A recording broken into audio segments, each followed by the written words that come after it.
Hey, what's up, DLLS Mavs Nation? It's your man, Kevin Gray. Once again, appreciate you joining us here on DLLS Sports on YouTube. Make sure you like, comment, and subscribe to DLLS Sports. You can catch DLLS Mavs, our podcast, 5 times a week as a part of the All City Network. Excited to have back our teammate with this part of the All City Network. You can find him, of course, with ESPN as in-studio and game analyst as well. Co-host of the All NBA podcast with this guy, Adam Mares. And you can find him on Twitter at LegsESPN. He is Tim Legler. Tim, what's going on?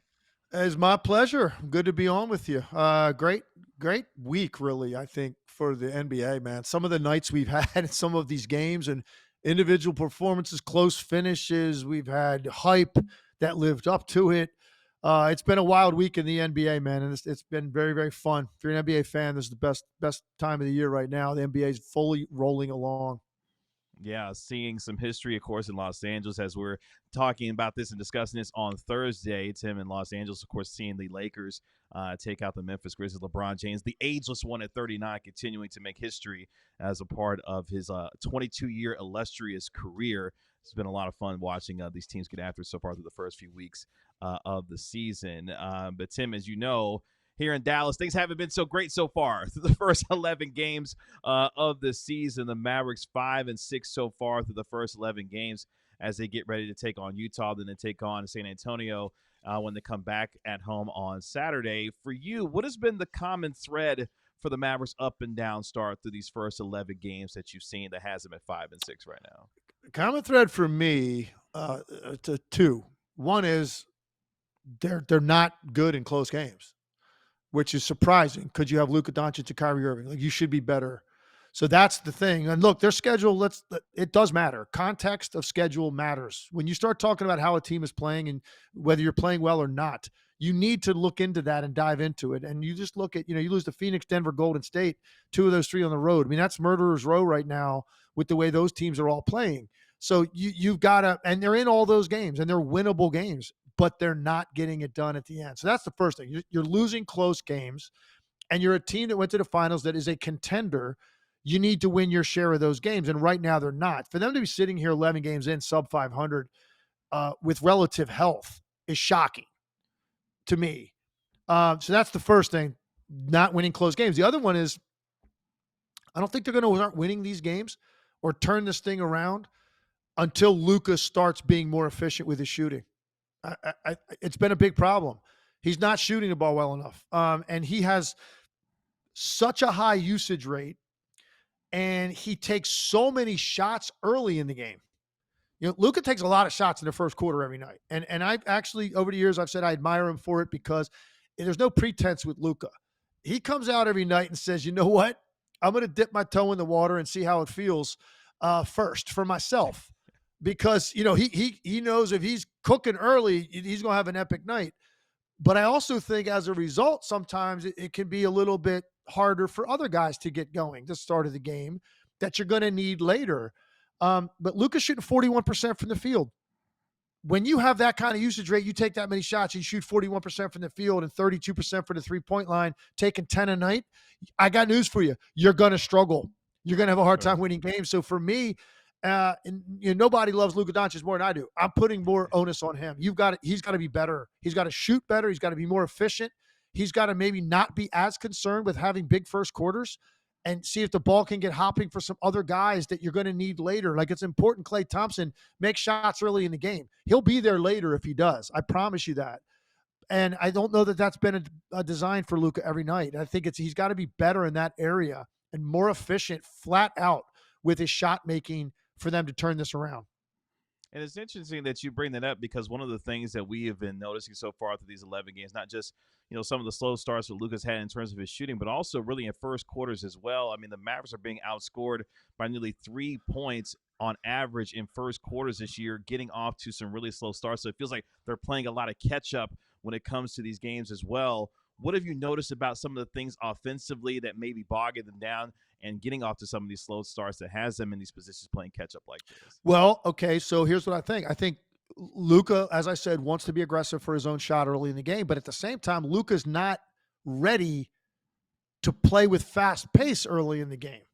It takes Luka a little bit. He's a big dude, And he doesn't come out like, going downhill, like full speed, creating pace. That's not what Luka doesn't do that in general.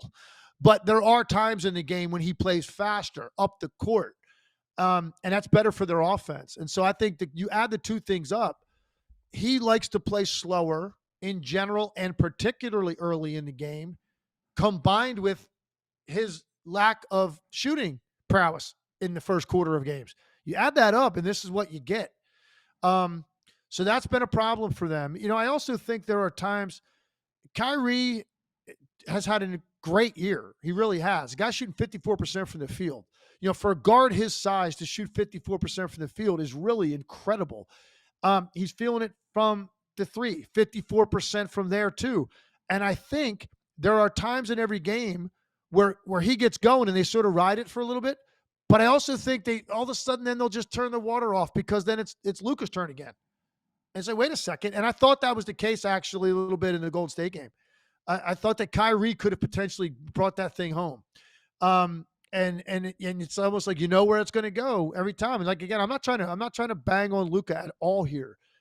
I just have that much respect for the guy, knowing I think he's probably 70% of what his ceiling is as a player right now. And that to me is what's holding this team back. They've got to be better. He's got to be better. They will be better. But the fact that they're 5-6 and there's that many teams ahead of them in the Western Conference, I'm very surprised. Yeah, and that's one of the things that we have been discussing is that with this Western Conference, you've got to get off to a fast start. And one of the things that we discussed during our last conversation was the idea that, of course, with, the Mavericks, yes, they finished in, top 5, top 6, obviously a year ago, but the West lends itself, Tim, to getting off to a fast start. And we've seen Oklahoma City, Golden State, and Phoenix get off to fast starts here.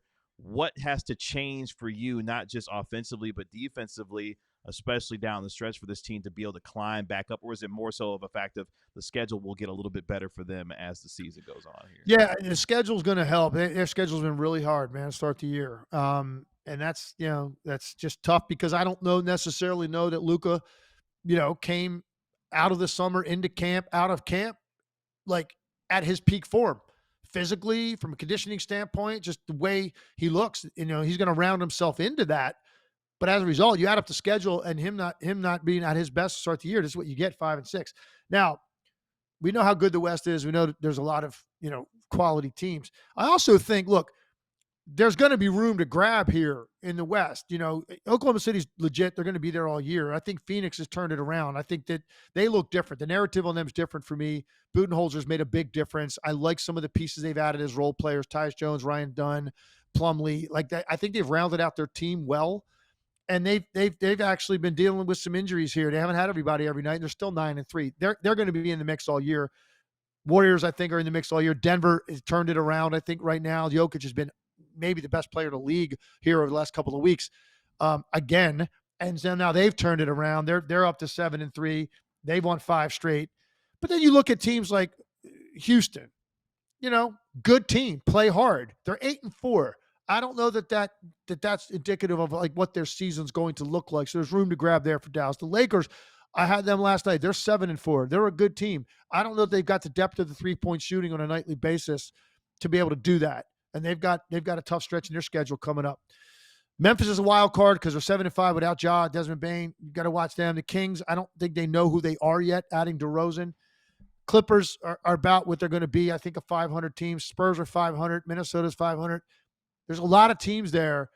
Dallas, at their best, is going to be in the mix with a team that could potentially make another run, conference finals. They're going to be in that mix, but they need to get going. Like it's as Yogi Berra used to say, it gets late early out here. Like that's kind of how it is in the West, man. You can't be buried and think you're going to make a run coming from a play-in spot and roll through the West on the road. It's too good. So it's time to turn it around. But I do think there are some teams that will come back to the pack while they, ascend. Mavericks next 4 games against Utah, San Antonio, Oklahoma City, and the Pelicans. A couple of those teams dealing with some real injuries, particularly the Pelicans and what they've been dealing with so far this year. And we've discussed, a little bit in terms of what this offense is doing defensively. This team, especially in late game situations, they got a defensive rating of 135.6, which is second to last in the league right now in terms of clutch situations, which has them at 1-5 in clutch games. Defensively, what have you seen from this team so far? Obviously, with the subtraction of Derrick Jones Jr., bringing in Klay Thompson, Najee Marshall, Quentin Grimes as a part of his team. What have you seen defensively from the Mavericks that has them struggling at times, especially when the moments matter most in Yeah, late game situations? I think they're feeling the effects of the loss of Derrick Jones Jr. I do. And look, I thought, you go out and you get Najee Marshall. He's a pretty good two-way player, and he started to play better offensively. He didn't look comfortable early in the year. He's starting to get more comfortable there. But I don't know that he's going to have that quickness presence on the perimeter. The combination of the quickness, the length, the wiry strength that Derrick Jones Jr. brought, his ability to press up on anybody 30 feet from the basket and not get beat off the dribble, that matters, man. His closeout ability when he would be on the weak side of the floor, helping in the paint, and then the ball would get swung to his side. His closeout ability from the lane to the 3-point line, that's elite level. That's like, top 1% of the NBA, in his ability to do that. The lineups are putting out there now with Klay and Najee Marshall, while they're both good defenders, Klay's lost a lot over the years, I think, with his injuries, and just in terms of his explosive quickness and the type of plays I'm talking about. And I just don't think that Najee Marshall is on quite that level in the first place. So I think they're feeling the effects of that. I really do. I also think their offense, because sometimes your offense could be your best defense. And your ability to execute in certain situations to make teams play against you in half court is very valuable. And Dallas hasn't been good enough for that area. Sticking on the offense real quick, we've talked about Luka in terms of some of the shooting struggles he's had so far. One of the things that Jason Kidd wanted to do for him is to take him off the ball a little bit more, get the guys into other, the ball in the other hands like Kyrie Irving and others. What have you thought about the change a little bit in the offensive philosophy in terms of taking Luka off ball a little bit and how that's affected this offense so far this year? I'm going to be honest with you, and I don't have the analytics in front of me to know how this is played out. I've seen Dallas as much as any team in the league. It's hard because I got to watch 30. I got to keep in touch with 30. I'm not just watching one team every night. So I do the best I can. I've seen them as much as any team. And visually to me, eye test says not that much different than what it's been in the past. I still feel like if Luka's on the court, it's his show. Now, Kyrie's had some heaters he's gone on, maybe to a greater extent, more packed together this year. So maybe there are stretches in games. It's more frequent right now where they're riding Kyrie a little bit. I still feel like this is Luka's show. He's in control of the whole thing. He picks and chooses what he wants to do, how he wants to play, where the ball's going to go. So for me personally, I haven't noticed a huge difference in that.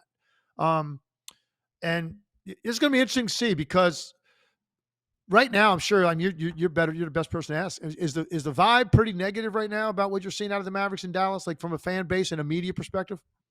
I think it's more so disappointment off Yeah. to the slow start because there were so many high expectations for this team, given obviously making the run to the finals, the addition of Klay Thompson, that it's been a little surprising and disappointing the start that they've had, particularly in the first quarters with the energy not necessarily being there the way that you need to have it, especially when one of the things that we've been discussing is you're going to get every team's best shot in the Western Conference this year because of how much of a target the Mavericks have on their back. So I would say the words would be surprising and disappointing given the firepower that this team has and what the expectations would be so far. I also want to say, I talked about context of schedule mattering. It does. And also, what else matters? The context of who's been out.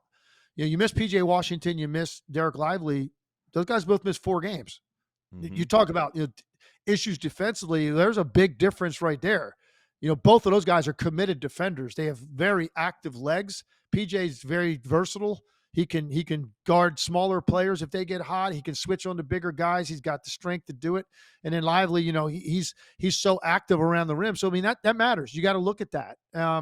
You add it all up, and none of the numbers look the way that they think they should have looked coming into the season, and I think the way they're gonna look. So certainly it hasn't gone the way they wanted to here at the start. Certainly not time to panic. We know what the upside of this team is and the ceiling of this team. They've got to start just tightening up the details, and they got to get everybody healthy and get some momentum. Yeah, you're going to see this team here, I think, before Christmas at some point. They're going to win 5-6 straight games. And it's going to be a market correction on how we view Dallas right now. I see it coming. They just got to tighten up the details and get everybody back. Looking forward to that, especially as the team gets healthy with Derek Lively's return and hopefully the soon return of PJ Washington. Tim, as always, we really appreciate the time. You and Adam Morris, fantastic job with the All NBA podcast as part of the All City Network. We appreciate you hanging out with us here on DLLS Mavs. Look forward to the rest of your coverage throughout the course of the season, man. Thank you so much. Always my pleasure. Thanks for having me. We all silly like the mayor.